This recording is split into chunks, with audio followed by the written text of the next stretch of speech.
नमस्कार, मैं हूं प्रशांत जरहे। खतरनाक कोरोना से जंग जारी है, लेकिन इन सब के बीच जरूरी है कि हम कोरोना नियमों का पालन करें। सबसे ज्यादा जरूरी है कि ये मास्क लगाकर जरूर रखें। न्यूज़ 18 इंडिया ने तो इसके लिए एक मुहिम भी शुरू की है, #मास्क पहनो इंडिया। ये मास्क अब तब तक ना उतारें जब तक आप ये तय ना कर लें कि बिल्कुल लोगों से अलग हैं, सुरक्षित हैं, जैसे इस वक्त हम स्टूडियो में मौजूद हैं। एक बेहद अहम और बड़ी खबर इस वक्त आ रही है। पश्चिम बंगाल की खाड़ी में कम दबाव का क्षेत्र तैयार होने की वजह से अगले 24 घंटों के भीतर समुद्री किनारे से तूफान यास टकरा सकता है। मौसम विभाग के मुताबिक आंध्र प्रदेश, तमिलनाडु, पश्चिम बंगाल, ओडिशा और अंडमान निकोबार के तट से यास टकरा सकता है। तूफान के आने से पहले ही उसका असर भी देखने लगा है। 6 तस्वीरें आप देख रहे हैं। पहली तस्वीर पश्चिम बंगाल के पूर्व मेदिनीपुर की है, जहां तेज हवाओं के साथ बारिश लगातार जारी है।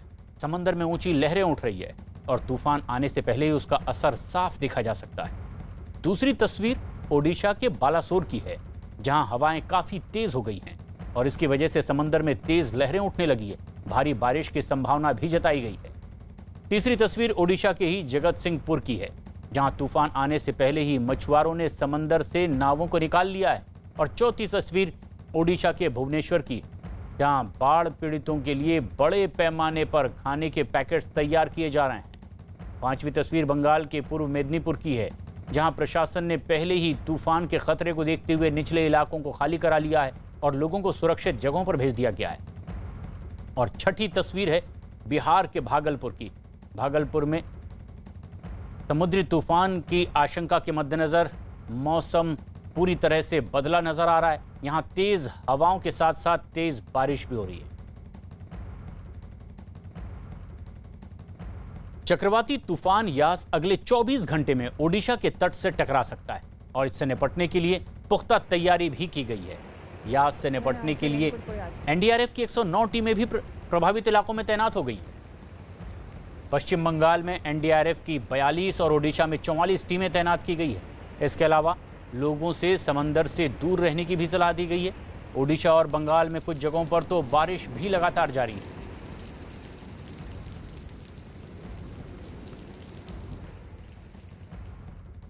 यास तूफान का असर सबसे ज्यादा पश्चिम बंगाल के पूर्व मेदिनीपुर जिले पर पड़ेगा, जो कि ओडिशा की सीमा से लगा हुआ है। यहां पर समुद्र अभी से उफान मारता नजर आ रहा है। रात से ही रुक रुक कर बारिश हो रही है।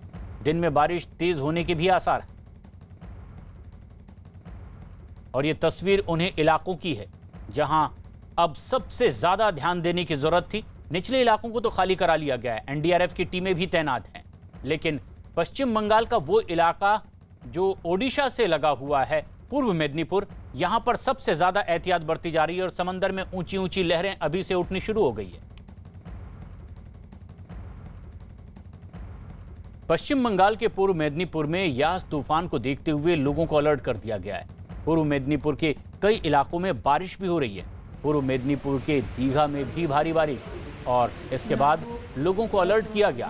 पूर्व मेदिनीपुर में एनडीआरएफ की 7 टीमों को तैनात कर दिया गया है, जिनमें से 2 टीमों को दीघा में तैनात किया गया है। साथ ही साथ लोगों को अलर्ट किया गया है कि वो समुद्र से दूरी बनाकर रखें और बारिश के वक्त घरों से बाहर ना निकलें। हमारी एनडीआरएफ की टोटल 5 टीम्स हैं यहाँ पे। उसमें से 2 टीम दीघा में स्टेशन है और हम सारे सिचुएशन जो एक साइक्लोन के दौरान बन सकते हैं, उन सभी सिचुएशन को टैकल करने के लिए तैयार है। अब जैसे हैवी रेनफॉल की वजह से हो सके कहीं पे वाटर लॉगिंग हो जाए और जो निचली एरियाज़ हैं, तो वहाँ से बंदों को निकालने के लिए, सिविलियंस को निकालने के लिए हमारे पास इन्फ्लेटेबल बोट्स भी हैं।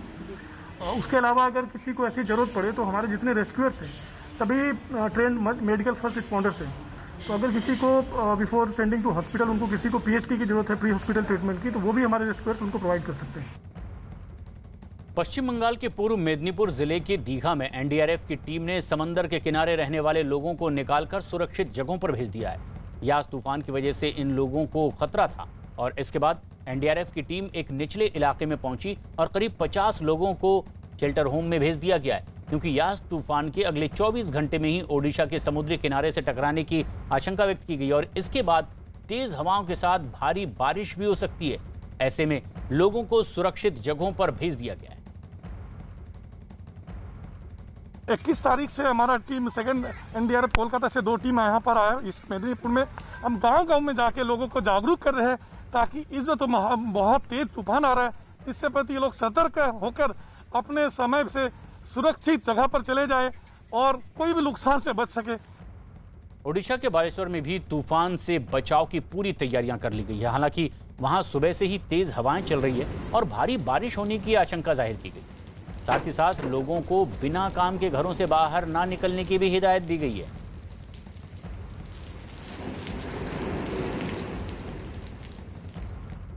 ओडिशा के भुवनेश्वर में आज सुबह से ही काफी तेज बारिश हो रही है और इसकी वजह से सुबह दफ्तर जाने वाले लोगों को मुश्किलों का भी सामना करना पड़ा है। शहर के कई इलाकों में भारी बारिश की वजह से पानी भी भर गया है, जिससे लोगों की दिक्कतें और बढ़ गई।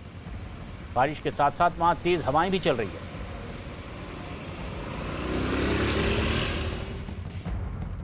ओडिशा के भुवनेश्वर में बाढ़ पीड़ितों के लिए बड़े पैमाने पर खाने के पैकेट्स तैयार किए जा रहे हैं। साथ ही साथ निचले इलाकों में लोगों को सुरक्षित जगहों पर भेजा जा रहा है और समुद्री इलाकों से खास तौर पर दूर रहने की हिदायत दे दी गई है और इन इलाकों पर सख्त निगरानी की जा रही है।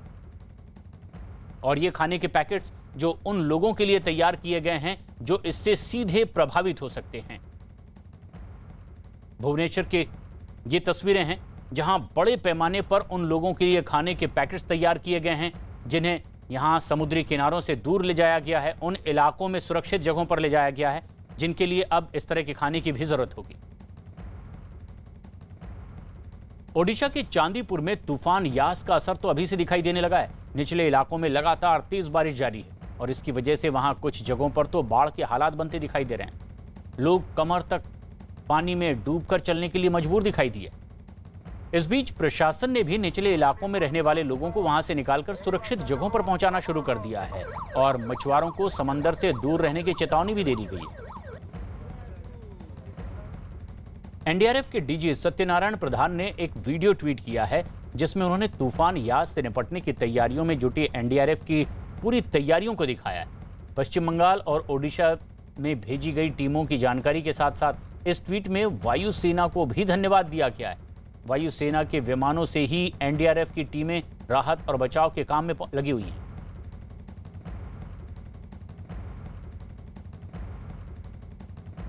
कुछ दिन पहले आए चक्रवाती तूफान टाउडी की तबाही का एक वीडियो सामने आया है। एक नाव के डूबने से पहले का ये वीडियो 17 मई का बताया गया। नाव में सवार लड़के ने ये वीडियो बनाया और अपने घर वालों को भेजा था और उसके बाद से ही उसका फोन बंद है। वीडियो में साफ दिख रहा है कि किस तरह से तूफान की वजह से समंदर में ऊंची ऊंची लहरें उठ रही है और नाव को डुबोती चली जा रही है। नाव के आगे का हिस्सा कई जगह से टूटा हुआ है। नाव के बड़े हिस्से में पानी भी भरता चला जा रहा है। वीडियो मिलने के बाद से ही लड़के के घर वाले खासे परेशान हैं।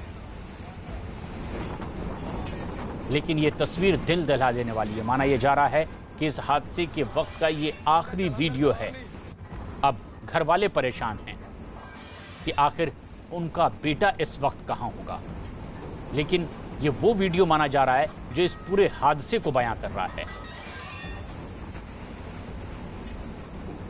इस समय हमारे साथ सूरज के पिताजी हैं, उनसे बात करते हैं।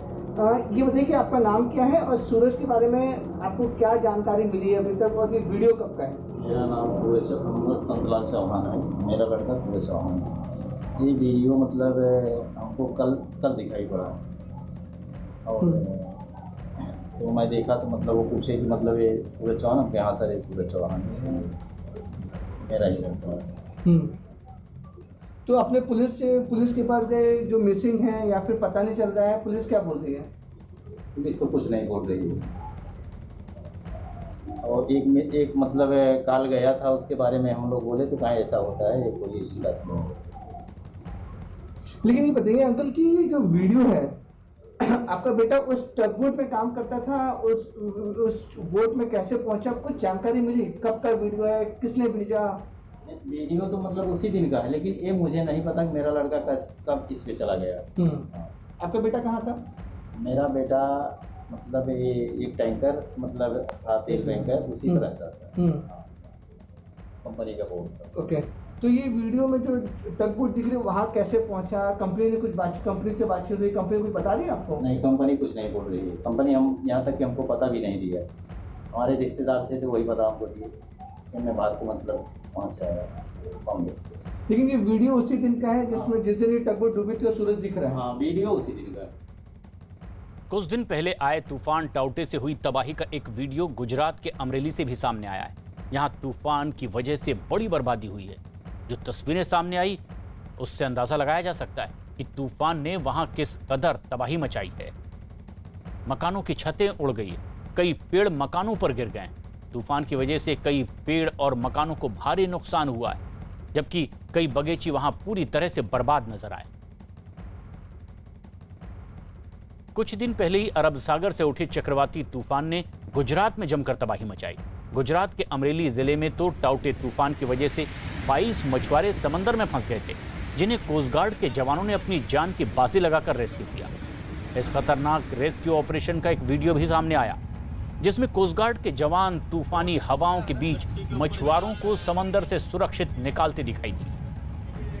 419 हम लोग अभी पीछे करने के लिए कोशिश कर रहे हैं, इंजन से कंट्रोल कर रहे हैं। ओडिशा आंध्र प्रदेश की सीमा के पास सेरुलू नदी के पास नाव पलट गई है, जिसकी वजह से नाव पर सवार 8 लोग लापता बताए जा रहे हैं। इस घटना का पता चलते ही पुलिस और प्रशासन ने फौरन राहत और बचाव का काम शुरू किया है। नदी में लापता लोगों की तलाश की जा रही है, लेकिन अभी तक उनका कुछ पता नहीं चल पाया है।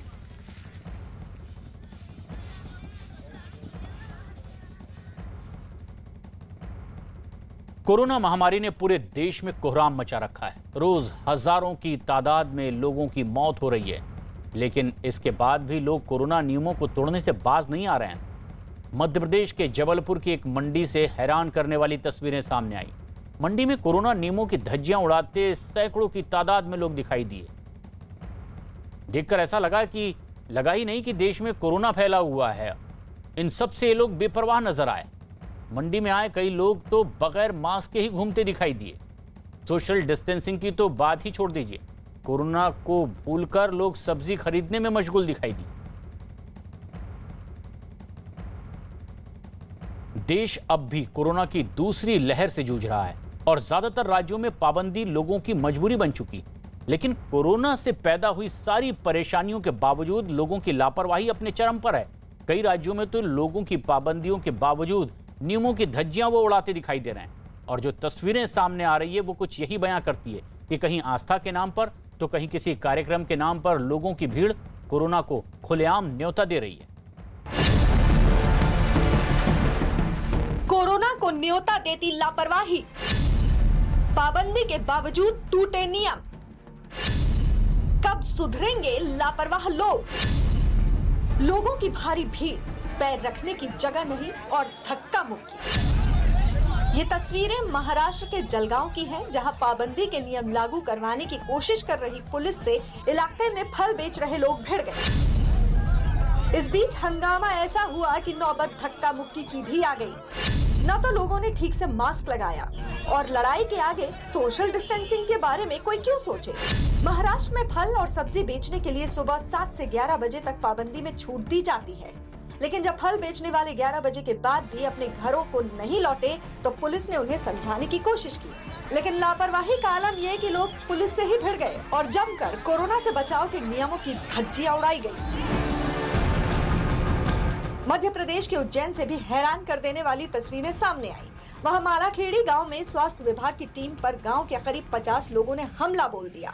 दावा किया गया कि जब स्वास्थ्य विभाग के लोग गांव वालों को कोरोना का टीका लगाने पहुंचे थे, तब लोगों ने टीका लगवाने से इनकार किया और बात इतनी बिगड़ी कि लोगों ने स्वास्थ्य विभाग की टीम पर हमला कर दिया। कर्मचारियों ने किसी तरह भागकर अपनी जान बचाई। जबकि दूसरी तस्वीर भी एमपी से ही है, जहां जबलपुर जिले के एक गांव में स्वास्थ्य विभाग की टीम सर्वे के लिए पहुंची थी। गांव के बाहर ही 20 से ज्यादा महिलाओं ने उनका रास्ता रोका और हाथ में लाठियां भी दिखाई। लाख समझाने के बावजूद स्वास्थ्य विभाग की टीम को ही आखिर वापस लौटना पड़ा। वैक्सीन नहीं लगवाने तुम्हें? हम नहीं लगवाऊंगे। का परेशानी है? हमें लगवाऊंगे नहीं, हम तो भगवान ने जितना को दाऊद जति क्या उतना माए बस। अब एक का दिक्कत है वैक्सीन लगवाऊंगे नहीं, हमारा तो मत आई ना जो जन्म दाव के तुम ना लगवा। देश में कोरोना के कहर के बीच कोरोना से बचाव के सारे नियमों को मुंह चिढ़ाती ये 4 तस्वीरें गवाही देती हैं कि देश में कोरोना के हालात क्यों बिगड़े और अब तक काबू में क्यों नहीं आ रहे हैं। देश में कोरोना की दूसरी लहर ने जिस तरह कहर मचाया, उसके बाद तो हर किसी के जहन में खौफ पैदा हो गया है। लेकिन लगता है कि यूपी के मुरादाबाद के लोगों को कोरोना से बिल्कुल डर नहीं है। सड़क पर पुलिस वाला मौजूद है, लेकिन लोगों की भीड़ नियमों को खुलेआम तोड़ती नजर आ रही है। सड़क पर भीड़ लगी है, लेकिन ना पुलिस वाला कोई कदम उठा रहा है और ना ही लोगों को नियमों की फिक्र है।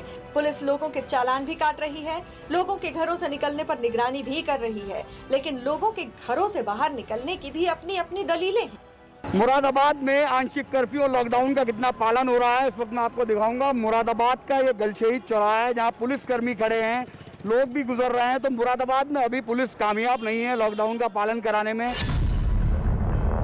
लोगों की लापरवाही की हदें पार करती तस्वीरें एमपी के सीधी से भी आई, जहां के बड़हौरा गांव में एक मंदिर में पूजा पाठ के लिए लोगों की भीड़ जुट गई। न ही चेहरे पर मास्क दिखा, न सोशल डिस्टेंसिंग दिखी। यहाँ छोटे बच्चे भी थे जिनके लिए भी सावधानी नहीं बरती गई। आम लोग ही नहीं, जिम्मेदार लोग भी नियमों की धज्जियां उड़ाने में पीछे नहीं है। यूपी के हरदोई में नगर पालिका परिषद के अध्यक्ष और सदस्यों के शपथ ग्रहण समारोह में जमकर भीड़ लग गई। यहाँ एसडीएम समेत कई अधिकारी मौजूद थे, लेकिन लोग कोरोना को खुलेआम न्योता दे रहे थे। ये वो लोग हैं जिनकी जिम्मेदारी आम लोगों से कोरोना के नियमों का पालन करवाने की है, लेकिन इन्हें तो खुद ही अपना मास्क लगाने की जिम्मेदारी याद नहीं है। और तो और जश्न के आगे ये लोग सोशल डिस्टेंसिंग भी भूल गए। उधर झारखंड के गुमला में भी नियमों की धज्जियां उड़ाने की तस्वीरें दिखी, जहां प्रशासन के अधिकारी ही नियम तोड़ते दिखे।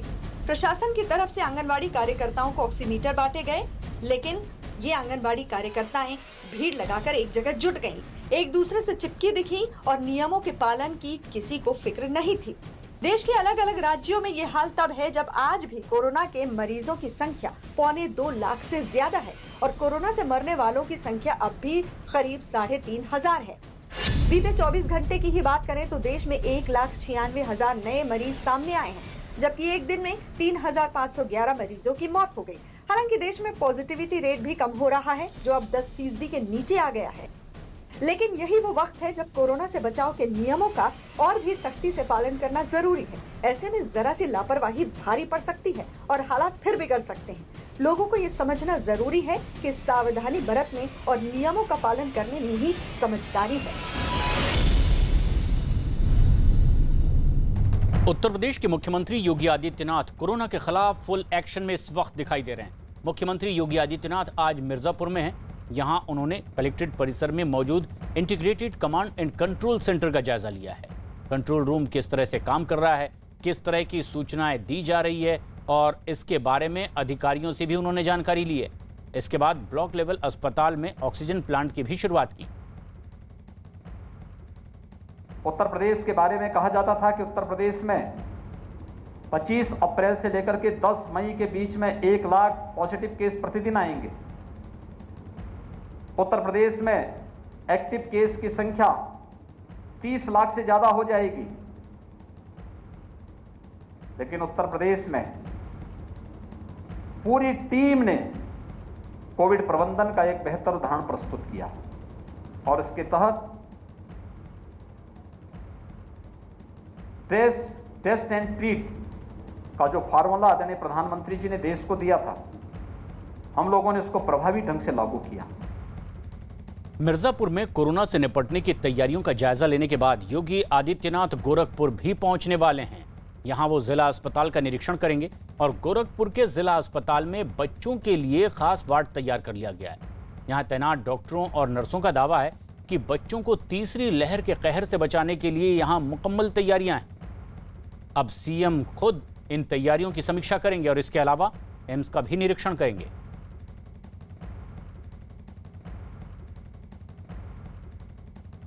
कोविड की दूसरी लहर पर यूपी के सीएम योगी आदित्यनाथ ने काबू पा लिया है, लेकिन तीसरी लहर में सबसे ज़्यादा प्रभावित बच्चे होंगे। इसको लेकर मुख्यमंत्री की तैयारी एडवांस में है। इस वक्त हम लोग गोरखपुर के इस अस्पताल में हैं, जहां बच्चों के लिए पीकू वार्ड बनाया गया और अगर आप वार्ड की तस्वीरें देखें तो जो मशीनें हैं, साथ कुछ यहाँ ऑक्सीजन से लेकर सब कुछ तैयार किया गया, क्योंकि तीसरी जो थर्ड फेज है वो बच्चों के लिए है और इसीलिए ये तैयारी की जा रही है। मुख्यमंत्री निरीक्षण कर रहे हैं अस्पतालों का, इस वार्ड का भी उन्होंने निरीक्षण किया और जो तैयारियां हैं वो आप देख सकते हैं कि गोरखपुर किस तरह से तैयार है, क्योंकि ये वही शहर है जहां जापानी इंसेफेलाइटिस ने सबसे ज़्यादा कहर बरपाया था। और 1998 जब पहली बार लोकसभा चुनकर गए थे यूपी के सीएम योगी आदित्यनाथ, जो इस वक्त सीएम हैं, तो उन्होंने इसकी लड़ाई लड़ी थी। और अब इन्हीं सबको बच्चों की तीसरी फेज में इस्तेमाल किया जा रहा है। लखनऊ के साथ साथ पूरी यूपी में तैयारी चल रही। सीएमओ गोरखपुर हमारे साथ मौजूद हैं। सर, ये किस तरह तैयारी और क्या क्या है, जरा बताइए। ये जो है हमारे जनपद में ये पीडियाट्रिक वेंटिलेशन आईसीयू वार्ड हैं। यहाँ हमारे डिस्ट्रिक्ट में जो 17 बेड हैं और हमारे पूरे ज़िले में 3 हमारे पीएससी से पे भी बेड हैं, 3-3 का बेड है। और हमारी सारी सीएससीज जो हैं 22 सीएससीज हैं, उनमें हमारा इंसेफ्लाइटिस ट्रीटमेंट सेंटर है। उनमें से 3 सेंटरों पर गगहा, पिपरौली और चौरी चौरा में इसी तरह से 2-2 बेड, 3-3 बेड के हमारे सेंटर स्थापित किए गए हैं। जरा बताइए क्या मशीनें लगी हैं, इधर आ जाइए जी। आप देख रहे हैं कि न्यूज़ 18 पे एक्सक्लूसिव रिपोर्ट है मुख्यमंत्री के जनपद की। क्या मशीनें लगी, जरा बताइए। ये हमारे पास वेंटिलेटर है। इस पे अगर कोई बच्चा आता है जिसका SpO2 कम है, 90 से कम है, अभी तो हमें 94 से कम लेना है, 94 से कम है या 90 से कम है, तो उसको इस पे रखते हैं। ये सांस देने वाली मशीन है। ये मॉनिटर है, उसका जो भी पैरामीटर आएगा, SpO2, हार्ट रेट, ठीक है, वो मशीनें बताएंगी। ये सक्शन है, अगर मुंह में या नाक में कुछ मतलब लिक्विड जमा है, सिक्रीशन है, तो उनसे इससे सक्शन किया जाता है। एक बड़ी खबर इस वक्त आ रही है। महाराष्ट्र में ईडी की बड़ी कार्रवाई हुई है। महाराष्ट्र के पूर्व गृह मंत्री अनिल देशमुख के करीबियों पर ईडी की छापेमारी हो रही है। नागपुर में उनके 3 करीबियों के घर पर ईडी की छापेमारी हुई है। दरअसल अनिल देशमुख पर ही पुलिस कमिश्नर ने आरोप लगाए थे 100 करोड़ की वसूली के दबाव बनाने का, और इस मामले में अब ये पूरी छापेमारी हो रही है। उनके करीबियों के यहाँ नागपुर में ये छापेमारी हो रही है और अब उनसे भी पूछताछ की जाएगी। दस्तावेज बरामद करके इस पूरे मामले में आगे की कार्रवाई। विवेक गुप्ता हमारे सहयोगी फोन लाइन पर मौजूद हैं। विवेक, जिन लोगों पर यह छापेमारी हो रही है, किस तरह के संबंध अनिल देशमुख से रहे हैं और किस आशंका में यह छापेमारी? प्रशांत, देखिए, आपको बताना चाहेंगे कि महाराष्ट्र के पूर्व गृह मंत्री अनिल देशमुख के घर और जितनी भी उनकी जो प्रेमिसेस है नागपुर में, वहां पर एनफोर्समेंट डायरेक्टरेट यानी कि ईडी की छापेमारी चल रही है। ईडी ने अनिल देशमुख और कुछ लोगों के खिलाफ मामला दर्ज किया था और जो उनके ऊपर आईपीएस अधिकारी परमवीर सिंह ने आरोप लगाया था अनिल देशमुख के ऊपर कि 100 करोड़ रुपए वसूली के उनके ऊपर आरोप लगाए गए थे। इसके बाद ईडी ने पूरे मामले दर्ज कर जांच शुरू की थी। ईडी की छापेमारी नागपुर और आसपास के इलाकों में, साथ साथ जो अनिल देशमुख के करीबी हैं उनके यहाँ भी छापेमारी की जा रही है। कुछ दस्तावेज भी बरामद किए गए हैं। साथ ही साथ प्रशांत, आपको एक और अपडेट बताना चाहेंगे कि इस पूरे मामले में ईडी ने जो मुंबई के कुछ बार और रेस्टोरेंट के ओनर हैं उन्हें भी सम्मन कर पूछताछ के लिए बुलाया है और ईडी ये पुख्ता करना चाहती है कि जो आरोप अनिल देशमुख के ऊपर लगे थे उस आरोपों में कितनी सच्चाई है और उन्होंने पैसे की उगाही कहां से और किस जगह से की। यही वजह है कि मुंबई के कुछ बार और रेस्टोरेंट के मालिक को भी सम्मन करके पूछताछ के लिए बुलाया जा रहा है और इसी वजह से नागपुर में ईडी की जो टीमें हैं वो अनिल देशमुख के घर और उनके करीबियों के यहाँ छापेमारी कर रही है। अनिल देशमुख के करीबियों से पूछताछ और छापेमारी। एक बड़ी खबर महाराष्ट्र से आ रही है। महाराष्ट्र सरकार ने 18 जिलों में होम आइसोलेशन को पूरी तरह से बंद करने का फैसला किया है। यानी अब कोरोना का कोई भी मरीज घर पर आइसोलेशन पर इलाज नहीं करवाएगा। सरकार का कहना है कि जांच में कोरोना पॉजिटिव पाए जाने के बाद मरीज को कोविड सेंटर जाना होगा और वहीं पर उसका इलाज होगा। राज्य सरकार ने जानकारी दी है कि ये 18 जिले कोरोना के रेड जोन में आते हैं और इसीलिए महाराष्ट्र सरकार ने ये एक बड़ा फैसला किया है कि अगर आप कोरोना पॉजिटिव पाए जा सकते हैं तो आप घर पर ही नहीं रह सकते। अब कोविड पॉजिटिव पाए जाने के बाद आपको उन सेंटर्स में रहकर ही इलाज करवाना होगा जो सरकार की ओर से बनाए गए। अभिषेक पांडे हमारे सहयोगी फोन लाइन पर मौजूद हैं। अभिषेक, इस फैसले की क्या ठोस वजह बताई जा रही है सरकार की ओर से?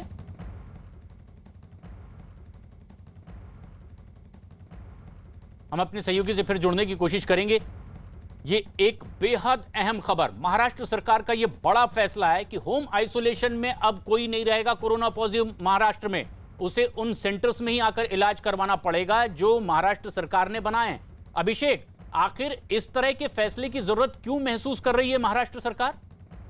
देखिए प्रशांत, जिस तरीके से कोविड का प्रोटोकॉल दिया गया है वो प्रोटोकॉल का पालन नहीं हो पा रहा है और इसके कारण जो केसेस रुकने चाहिए वो नहीं रुक रहे हैं। खासकर 18 ऐसे जिले हैं जहां पर केसेस लगातार अभी भी बढ़ रहे हैं, जबकि महाराष्ट्र में 1.5 महीने के आसपास इस समय लॉकडाउन को हो चुका है और दूसरी जगहों पर केसेस कम हो रहे हैं। लेकिन 18 जिलों में केसेस लगातार बढ़ने की वजह से राज्य सरकार ने फैसला किया है कि उन 18 जिलों में आइसोलेशन को पूर्ण रूप से बंद कर दिया जाएगा, क्योंकि होम आइसोलेशन में लोग घर पर प्रोटोकॉल का पालन नहीं करते हैं और अगल बगल जो कोरोना के स्ट्रेन्स फैल रहे हैं, जिसकी वजह से राज्य सरकार ने अब कहा है कि उन 18 जिलों के लोगों को जहां पर कोविड के केसेस बढ़े हैं उन जगहों को जो सरकार की तरफ से क्वारंटाइन सेंटर्स बनाए गए हैं वहां पर शिफ्ट किया जाएगा और वहीं पर इलाज होगा, घर पर इलाज की सुविधा नहीं होगी।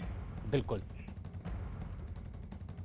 और एक बड़ा फैसला सरकार, कोरोना वायरस के वार से भारत समेत दुनिया भर के तमाम देश इस वक्त करा रहे हैं। रोजाना हजारों लोग कोरोना की वजह से मारे जा रहे हैं। दुनिया के कई ऐसे देश हैं जो इस पर सवाल भी खड़े करते हैं और इसे चीनी वायरस भी कहते हैं। लेकिन क्या वाकई जिस वायरस से लोग त्राही त्राही कर रहे हैं वो वाकई चीन से ही पैदा हुआ है? अमेरिका के एक अखबार ने दावा किया है कि पूरी दुनिया में कोरोना फैलाने से 1 महीने पहले चीन के वुहान लैब से 3 शोधकर्ता बीमार भी पड़े थे और इन तीनों शोधकर्ताओं को कोरोना के लक्षण भी थे और अस्पताल में इनका इलाज भी चला। मतलब ये कि कोरोना के वुहान कनेक्शन की बात पूरी तरह से खोखली भी नहीं है।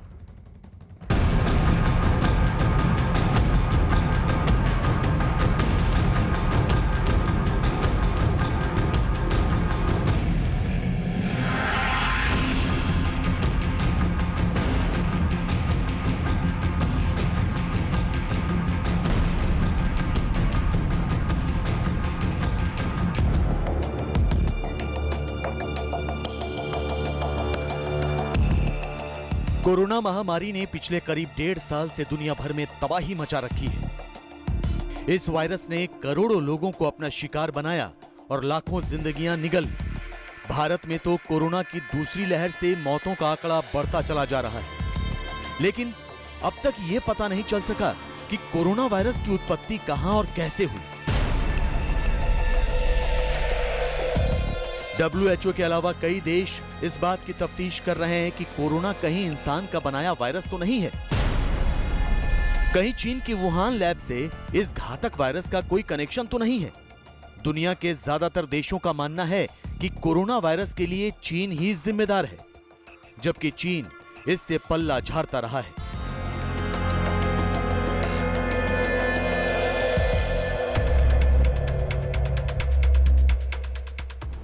लेकिन इसी बीच अमेरिका के एक अखबार वॉल स्ट्रीट जर्नल ने एक ऐसा खुलासा किया है जिससे कोरोना वायरस के वुहान कनेक्शन पर कहीं न कहीं मुहर लगती नजर आ रही है। वॉल स्ट्रीट जर्नल में छपी रिपोर्ट के आधार पर कहा जा रहा है कि चीन की वुहान स्थित प्रयोगशाला से ही ये घातक वायरस सामने आया और पूरी दुनिया को अपनी चपेट में ले लिया। वॉल स्ट्रीट जर्नल में छपी रिपोर्ट की माने तो दुनिया में कोरोना वायरस फैलने से पहले चीन में वुहान की लैब के शोधकर्ता इससे संक्रमित हुए थे। वुहान इंस्टीट्यूट ऑफ वायरोलॉजी के 3 शोधकर्ता नवंबर 2019 में बीमार हुए थे। उन्होंने अस्पताल में इलाज के लिए मदद भी मांगी थी। गौर करने वाली बात यह कि इन शोधकर्ताओं में कोरोना के लक्षण पाए गए थे। वॉल स्ट्रीट जर्नल के खुलासे से फिर एक बार चीन की वुहान लेबोरेटरी के ऊपर सवालिया निशान लग गए हैं। ये पहली बार है कि इस बात का खुलासा हुआ है कि नवंबर 2019 से पहले वुहान लेबोरेटरी के 3 शोधकर्ता बीमार हुए थे और उन्हें कोरोना के लक्षण थे और उन्होंने अस्पताल में इलाज के लिए मदद भी मांगी थी। WHO की आगामी बैठक कोरोना वायरस के ओरिजिन के ऊपर फिर से होने जा रही है और आगे चलकर क्या करना है इसके ऊपर भी विचार विमर्श होगा। सच क्या है और झूठ क्या? चीन के वुहान लैब के शोधकर्ता कोरोना पॉजिटिव हुए थे या नहीं? दुनिया में कोरोना फैलने से 1 महीने पहले वुहान की लैब में क्या हुआ था? वुहान से कोरोना पूरी दुनिया में फैला या नहीं, इसकी पड़ताल चल रही है। लेकिन यह भी सच है कि नवंबर 2019 के बाद यानी दिसंबर जनवरी के बीच दुनिया को कोरोना वायरस महामारी के बारे में पता लग गया था। यही नहीं, चीन के वुहान शहर से ही कोरोना से तड़प तड़प कर मरते लोगों की तस्वीरें सामने आई थीं। बीच सड़क पर लोग कोरोना से दम तोड़ते नजर आए थे। चीन की सरकार ने वुहान को पूरी तरह से सील कर दिया था। हालांकि विश्व स्वास्थ्य संगठन या कहें WHO की एक टीम कोरोना वायरस से जुड़े सच का पता लगाने के लिए वुहान भी गई थी, लेकिन चीन ने WHO की टीम को कुछ इलाकों में जांच नहीं करने दी। ये बात भी सामने आई थी कि चीन ने इससे जुड़े सभी सबूत मिटा दिए, लिहाजा इस जांच में WHO के हाथ कोई ठोस सबूत नहीं लग पाया और ये पुष्टि नहीं हो पाई कि कोरोना वायरस वुहान की लैब से ही फैला है। लेकिन अब वॉल स्ट्रीट जर्नल की खुफिया रिपोर्ट में वुहान लैब से ही कोरोना वायरस के फैलने को लेकर खुलासा किया गया है, जिसके बाद एक बार फिर ये सवाल उठने लगे हैं कि क्या वुहान से ही कोरोना वायरस पूरी दुनिया में फैला। WHO डायरेक्टर जनरल ने कहा था उस समय पर कि लेबोरेटरी से कोरोना वायरस बाहर आने की जो थ्योरी है उसकी रिपोर्ट पर WHO टीम ने ज़्यादा तथ्य ना होने की वजह से उस पर ज़्यादा काम नहीं किया था और ज़्यादा गौर भी नहीं कर पाए थे। सो आगे चलकर इसकी जो इन्वेस्टिगेशन होगी उसमें कई आशंकाएं हैं कि ये आगे चलकर किस तरह की इन्वेस्टिगेशन WHO के तहत होगी। वैसे वॉल स्ट्रीट जर्नल से पहले विज्ञान संबंधी मामलों पर लिखने वाले जाने माने ब्रिटिश लेखक निकोलस वेड ने भी वायरस की उत्पत्ति पर सवाल उठाए थे। वेड ने कहा था कि चीन के वुहान इंस्टीट्यूट ऑफ वायरोलॉजी के शोधकर्ता कोरोना वायरस से मानव कोशिकाओं और चूहों को संक्रमित करने का प्रयोग कर रहे थे। इस तरह के प्रयोग के चलते ही कोविड-19 जैसा वायरस पैदा हुआ। यही नहीं, अमेरिका के पूर्व राष्ट्रपति डोनाल्ड ट्रंप समेत कई लोग भी ये आशंका जता चुके हैं कि वायरस चीन की किसी प्रयोगशाला से फैला। हालांकि चीन इन बातों को नकारता रहा है और उसका कहना है कि ये वायरस सी फूड के जरिए देश में दाखिल हुआ। 2003 से ये BSL-4 लेबोरेटरी है जो कि हायर स्टैंडर्ड मानी जाती है। चीन में कई बार ऐसा हो चुका है कि जो बीजिंग की वायरोलॉजी लेबोरेटरी है वहाँ से कई तरह के कीटाणु बाहर निकल चुके हैं और वुहान की यह लेबोरेटरी चमगादड़ों के कोरोना वायरस के ऊपर शोध कर रही थी। दिसंबर 2019 में ही वुहान लेबोरेटरी ने कहा था कि उनके पास ऐसा सैंपल है जो कि सार्स कोविड-19 से 96% मिलता जुलता है। खैर, अमेरिकी अखबार का कोरोना के वुहान कनेक्शन से जुड़ा यह खुलासा ऐसे वक्त सामने आया है जब दुनिया भर में जारी कोरोना के कहर के बीच जिनेवा में वर्ल्ड हेल्थ असेंबली की अहम बैठक शुरू हो रही है। यह बैठक 1 जून तक चलेगी। विश्व स्वास्थ्य संगठन की सबसे बड़ी निर्णायक संस्था की यह बैठक कोविड संकट खत्म करने के उपायों और भविष्य में ऐसी किसी महामारी के रोकथाम पर चर्चा करेगी। इस बैठक में दुनिया के अलग अलग देशों के प्रतिनिधि मंडल, UN पर्यवेक्षक, सहयोगी सदस्य, गैर सरकारी संगठनों के प्रतिनिधि भी शामिल होंगे। उम्मीद है कि इस बैठक में कोरोना को रोकने के साथ वायरस के चीन कनेक्शन पर भी चर्चा होगी। अगर चीन ने जानबूझकर दुनिया पर यह महामारी थोपी है तो उसे उसके किए की सजा भी दी जाएगी।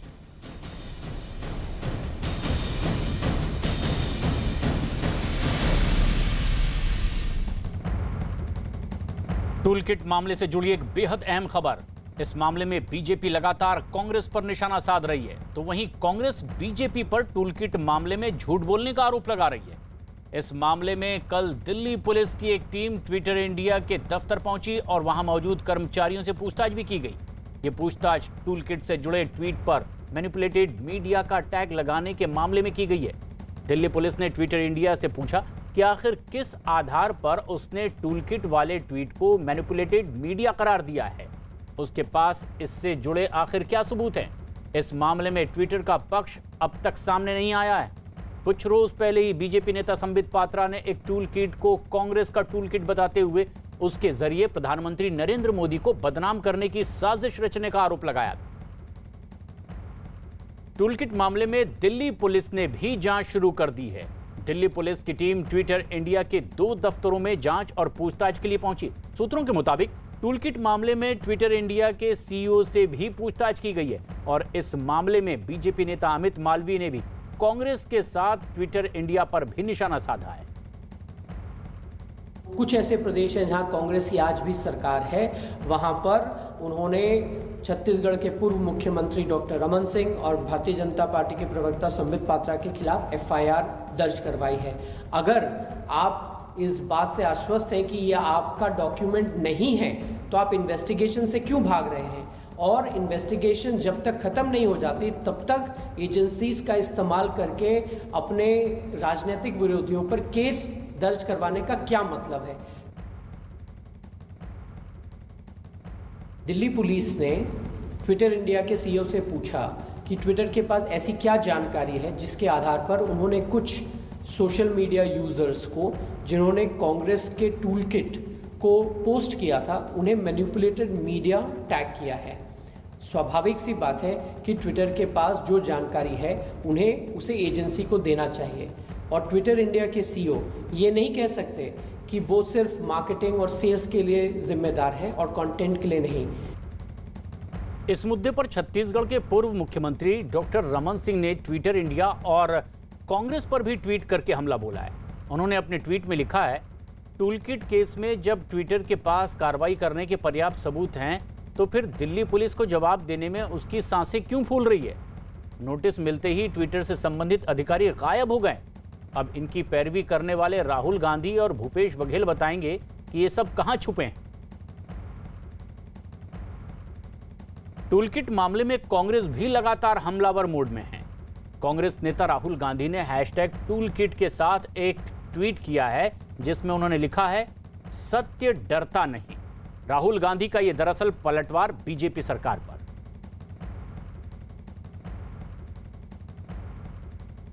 तो वहीं कांग्रेस नेता रणदीप सुरजेवाला ने भी इसी मुद्दे पर ट्विटर को एक चिट्ठी लिखी है जिसमें उन्होंने केंद्रीय मंत्री गिरिराज सिंह, मुख्तार अब्बास नकवी, रविशंकर प्रसाद, हर्षवर्धन, थावरचंद गहलोत, रमेश पोखरियाल निशंक, धर्मेंद्र प्रधान, प्रहलाद जोशी, पीयूष गोयल, स्मृति ईरानी और गजेंद्र सिंह शेखावत पर झूठा और दुर्भावनापूर्ण ट्वीट करने का आरोप लगाया और ट्विटर से उनके ट्विटर हैंडल को मैनिपुलेटेड मीडिया टैग देने की मांग की है।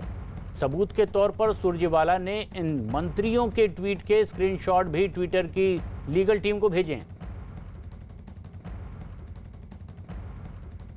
इस मुद्दे पर छत्तीसगढ़ के मुख्यमंत्री भूपेश बघेल ने केंद्र सरकार पर हमला किया है। उन्होंने केंद्र सरकार पर सोशल मीडिया कंपनियों को डराने के लिए उनके दफ्तर पर छापे मरवाने का भी आरोप लगाया। टूलकिट आया क्यों?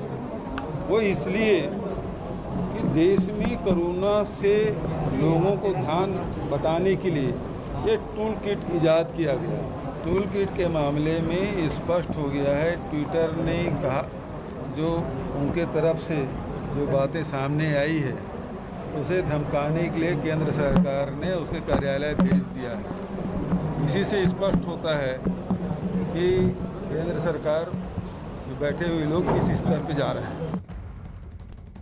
टूलकिट मामले को लेकर शिवसेना ने भी बीजेपी पर निशाना साधा। शिवसेना नेता संजय राउत ने बीजेपी पर सोशल मीडिया का अपने विरोधियों के खिलाफ इस्तेमाल करने का आरोप लगाया है। टूलकिट का जो मामला है उस बारे में आप पूरे देश में एक डिबेट चल रहा है, समझ लो पूरे विश्व में डिबेट चल रहा है। लेकिन ये सभी ट्विटर हो या सोशल मीडिया हो या टूलकिट हो, सभी का इस्तेमाल बीजेपी ने अपने विरोधियों के खिलाफ भी पहले किया है। जब मामला उनके ऊपर उलट गया तो ये सब शुरू हो गया है, यहाँ रेड मारो, यहाँ पकड़ो, उनको दबाओ, उनको दबो। ये तो ठीक है, लेकिन उसके ऊपर डिबेट चल रहा है और हम भी मजा देख रहे हैं। टूलकिट मामले में आरएसएस ने भी इशारों में कांग्रेस पर निशाना साधा है। आरएसएस नेता सुनील आंबेकर ने न्यूज 18 से बातचीत में इस मुद्दे पर बातचीत करते हुए कहा है कि टूलकिट देश में अच्छी चीजों को बदनाम करने के लिए बनाई गई है। ऐसे वक्त में लोगों को एकजुट होकर देश के लिए काम करना चाहिए। कुछ दिन पहले ही बीजेपी ने कांग्रेस पर इस टूलकिट के जरिए प्रधानमंत्री नरेंद्र मोदी को बदनाम करने की साजिश रचने का आरोप लगाया था। आरोप तो ये लग रहा है वो टूलकिट भी इसमें आ रही है कि कुंभ एक बड़ा कारण है। नहीं, टूलकिट तो दूसरे उद्देश्य से बनाई गई ना, कि जो भी देश में अच्छी चीज़ है उसको कैसे बदनाम करना, देश को कैसे बदनाम करना। अब ये बड़ा आश्चर्य की बात है कि देश में जहाँ सबको इस समय मिलजुल कर काम करने की ज़रूरत है और शासन प्रशासन जो भी इसमें काम कर रहे हैं उन सबके साथ सहयोग से एक ऐसी व्यवस्था बनाने की ज़रूरत है।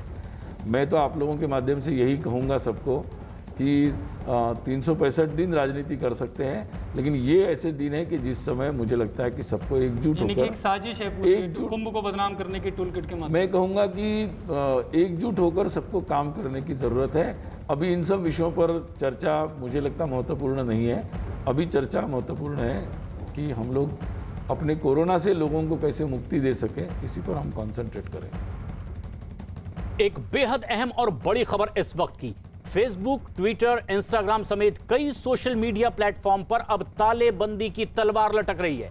न्यूज 18 के अमिताभ सिन्हा की रिपोर्ट है कि इसी साल 25 फरवरी को केंद्र सरकार ने फेसबुक, ट्विटर और इंस्टाग्राम समेत कई सोशल मीडिया कंपनियों के लिए नए नियम जारी किए थे, जिसके तहत सभी सोशल मीडिया कंपनियों को 3 महीने के अंदर ही भारत में ऐसे अधिकारियों की नियुक्ति करनी थी जो यहीं रहकर कंटेंट की निगरानी करें और शिकायतों के निपटारे का काम करें, और 15 दिनों के भीतर ही किसी शिकायत पर कार्रवाई भी करें और रिपोर्ट भी दे सकें।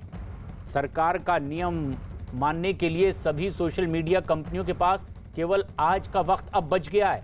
अगर आज भी इन कंपनियों ने सरकार का नियम नहीं माना तो उन पर आपराधिक कानून के तहत कार्रवाई की जा सकती है। और बताया गया कि अब तक केवल भारतीय कंपनी कू ही सभी नियमों का पालन कर पाई है।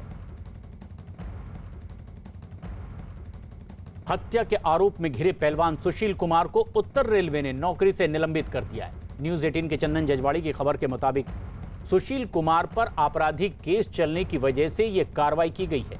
सुशील कुमार उत्तर रेलवे में ग्रुप बी अधिकारी के पद पर तैनात थे। उन्हें डिप्टी चीफ कमर्शियल मैनेजर के पद पर रेलवे में नौकरी मिली थी। हालांकि इन दिनों वो दिल्ली सरकार के लिए काम कर रहे थे। सुशील कुमार की गिरफ्तारी के बाद एफआईआर की कॉपी रेलवे को सौंप दी गई है, जिसके बाद यह कार्रवाई की गई। दिल्ली पुलिस की क्राइम ब्रांच की टीम पहलवान सागर की हत्या के आरोपी सुशील कुमार और उसके साथी को लेकर मॉडल टाउन के उस फ्लैट पर पहुंची जहां से सागर को अगवा किया गया था। फ्लैट में जांच के बाद crime branch model town police station पहुंची और वहां उन गाड़ियों की जांच की जिसमें सुशील और के साथी बैठकर छत्रसाल स्टेडियम पहुंचे थे। गाड़ियाँ जो खड़ी हुई है मॉडल टाउन थाने में, एक स्कॉर्पियो गाड़ी है सफ़ेद कलर की, दूसरी उसके बगल में एक गाड़ी खड़ी और तीसरी ये होंडा सिटी गाड़ी है जिसमें सुशील कुमार बैठा हुआ था जिस वक्त किडनैपिंग की गई थी सागर की। सागर को इसी गाड़ी में बैठाकर सुशील कुमार लेकर आया था और उसके बाद फिर छत्रसाल स्टेडियम में मारपीट हुई थी, जिसके बाद सागर की मौत हो गई थी। फिलहाल दिल्ली पुलिस की क्राइम ब्रांच की टीम इन गाड़ियों से फिंगरप्रिंट्स इकट्ठा कर रही है फोरेंसिक एविडेंस के तौर पर, और बताया जा रहा है कि जो स्कॉर्पियो गाड़ी जो खड़ी है जहां से फिंगरप्रिंट्स क्राइम ब्रांच की टीम उठा रही है उसमें सुशील के समर्थन में सुशील को स्कॉट कर रहे थे नीरज बवाना गैंग के लोग थे उसमें बैठे हुए।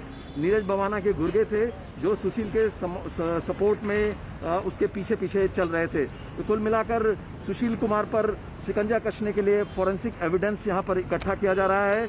अब से कुछ देर पहले क्राइम ब्रांच की टीम सागर राणा के घर पर भी गई थी जहां रेंट पर 4th फ्लोर में मॉडल टाउन में सागर राणा रहता था अपने दोस्त अजय के साथ।